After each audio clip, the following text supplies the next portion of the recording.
जो सरकार आज सत्ता में है, बहुत भरोसा दिलाया जनता को उन्होंने, और जनता ने भी इतना वोट दिया कि सबसे ज्यादा लोकसभा के सांसद जीत गए, बड़ी संख्या में विधायक जीत गए। और सरकार ने यह दावा किया कई मौकों पर, जब दिल्ली ने यह कहा कि हम भारत की अर्थव्यवस्था को 5 ट्रिलियन डॉलर की इकोनॉमी बना देंगे, वहीं उत्तर प्रदेश की सरकार ने भी कहा कि हम भी 1 लाख ट्रिलियन डॉलर की इकोनॉमी बना ले जाएंगे। महंगाई को लेकर के यह दावा किया गया था कि सत्ता में आते ही महंगाई को रोकने का और नियंत्रण करने का काम किया जाएगा। लेकिन जब आज हम महंगाई को देख रहे हैं, सुबह की चाय से लेकर के और शाम के खाने तक का अगर हिसाब किताब लगाएंगे, और जितनी भी चीजें आसपास दिखाई दे रही हैं, आज उनकी कीमतें बढ़ गई हैं। महंगाई बड़े पैमाने पर बढ़ी है और तमाम हमारे गरीब मजदूर ऐसे लोग हैं, ऐसे परिवार हैं जिनके पास आज खाने का इंतजाम नहीं है, भर पेट खाना भी नहीं खा सकते। आज ये स्थिति भारतीय जनता पार्टी ने पैदा कर दी। और जिस समय ग्लोबल हंगर इंडेक्स के मामले में आंकड़े सामने आए हैं, जो भारत आगे बढ़ रहा था, कहीं ना कहीं भूखमरी से लड़ना था जिस भारत को, यहां की सरकारों को वो इंतजाम करने थे, लेकिन वो इंतजाम नहीं किए। आज भारत पाकिस्तान, बांग्लादेश, नेपाल से भी पीछे छूट गया है। तो जो लोग सपना दिखा रहे थे 5 ट्रिलियन डॉलर इकोनॉमी का, उत्तर प्रदेश की सरकार 1 ट्रिलियन डॉलर इकोनॉमी का, और हमारे लोग भूखे सो जाएं, जो आने वाली पीढ़ी है उसके बारे में ये आंकड़े निकल करके आए कि सबसे कम वजन के बच्चे अगर कहीं हैं तो भारत में है, सबसे ज्यादा कुपोषित बच्चे अगर कहीं हैं तो उत्तर प्रदेश में है। ये आंकड़े अगर आए तो ये आंकड़े इसीलिए हैं कि भारतीय जनता पार्टी के लोग गलत रास्ते पर चल रहे हैं। और ये वही सरकार है जिसने कहा कि हम न्यूट्रिशनल वैल्यू बढ़ा देंगे, खाने का इंतजाम अच्छा करेंगे। जो लोग कहते हैं कि गरीबों को हम इतने बड़े पैमाने पे गेहूं, इतने बड़े पैमाने पे हम चावल दे रहे हैं, ये कौन सा गेहूं, कौन सा चावल दे रहे हैं जिससे कि आज हमारे देश के बच्चों का पेट नहीं भर पा रहा। मुझे याद है जब समाजवादी सरकार थी तो बच्चों को हफ्ते में 1 दिन दूध देने का इंतजाम किया जाता था। जो हमारे गरीब लोग थे, समाजवादी पैकेट बुंदेलखंड में और उत्तर प्रदेश के कुछ हिस्सों में जब बांटा जा रहा था तो उसमें घी, 1 किलो घी, 1 किलो मिल्क पाउडर का भी इंतजाम किया जाता था, जिससे कि हमारे गरीब परिवारों को पर्याप्त और अच्छा भोजन मिल जाए, न्यूट्रिशनल फूड मिल जाए उनको। मुझे याद है जिस समय मथुरा के किचन का अक्षय पात्र का उद्घाटन हुआ था, जब वहां की संस्था ने कहा कि वो बच्चों को गर्म खाना दे सकते हैं और ऐसा खाना भी उपलब्ध करा सकते हैं जिससे कि बच्चों का स्वास्थ्य अच्छा होगा, खाने की न्यूट्रिशनल वैल्यू अच्छी होगी। उसी समय समाजवादी सरकार ने फैसला लिया और 10 किचन और उत्तर प्रदेश में बन जाएं, उनका पैसा बजट से दिया गया। लेकिन आज सरकार के 4.5 साल पूरे हो गए। जो समाजवादी सरकार ने लखनऊ में किचन बनाई थी, उसके अलावा उत्तर प्रदेश में कहीं किचन नहीं बन पाई। जो बच्चों को दूध मिलता था, जो बच्चों को फल मिलता था, वो तो बंद किया ही किया, लेकिन बच्चों की पूरी पढ़ाई चौपट कर दी भारतीय जनता पार्टी की सरकार ने। पूरी पढ़ाई बर्बाद हो गई है। आज पढ़ाई का कोई इंतजाम नहीं है।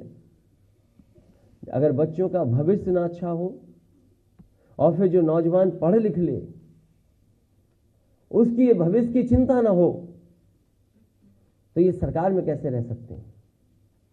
इन्होंने हर वर्ग के लोगों को धोखा दिया है। ये नारों में, विज्ञापन में तो अच्छे लगते हैं, और आपने ठीक कहा, ये नौकरियां केवल प्रचार के लिए हैं, सच्चाई में नौकरी नहीं मिली। न केवल उत्तर प्रदेश ने धोखा दिया यहां के नौजवानों को, बल्कि दिल्ली की सरकार ने भी धोखा दिया।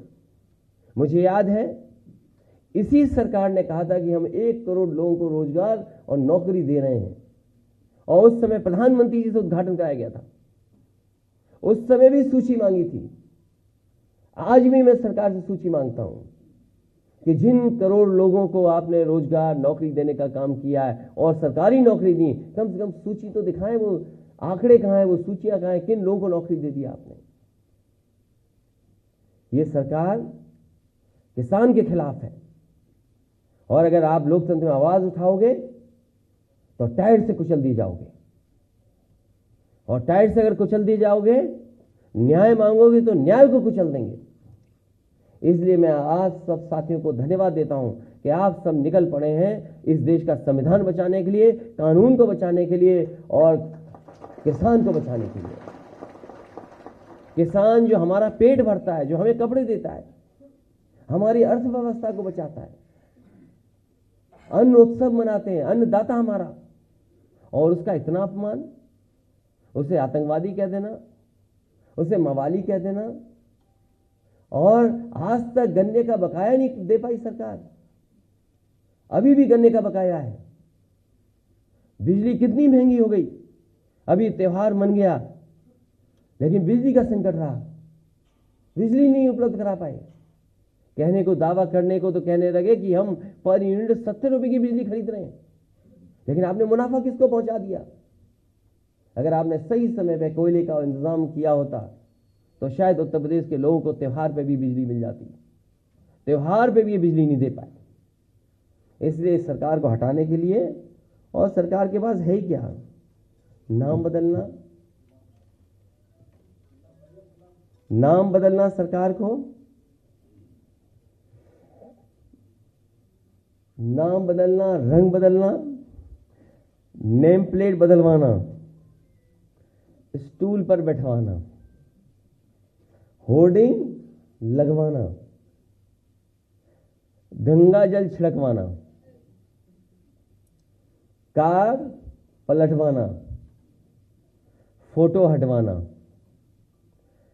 गड्ढों की जगह जेब भरना, और अकेले में 3x660 super critical thermal plant की बोलने की प्रैक्टिस करना। और जैसे औरों के नाम बदले गए हैं, जैसे औरों के नाम बदले गए, हो सकता है आसानी के लिए प्लांट का भी नाम कमल प्लांट कर दिया जाए। थर्मल प्लांट की जगह कमल प्लांट नाम रख दिया जाए।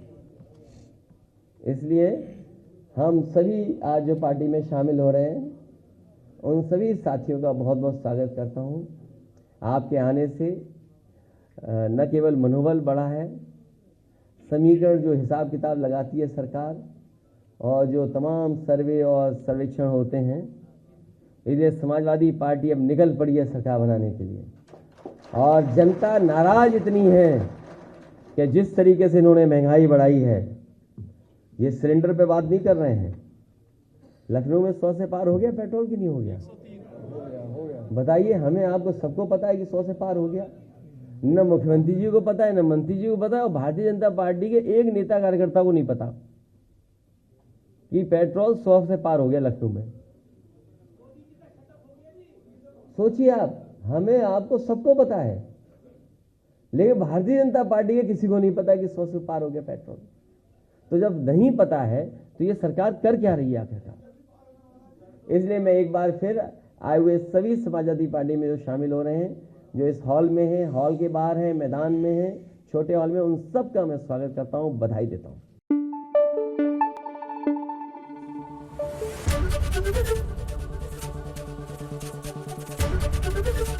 एबीपी गंगा, खबर आपकी, जुबान आपकी।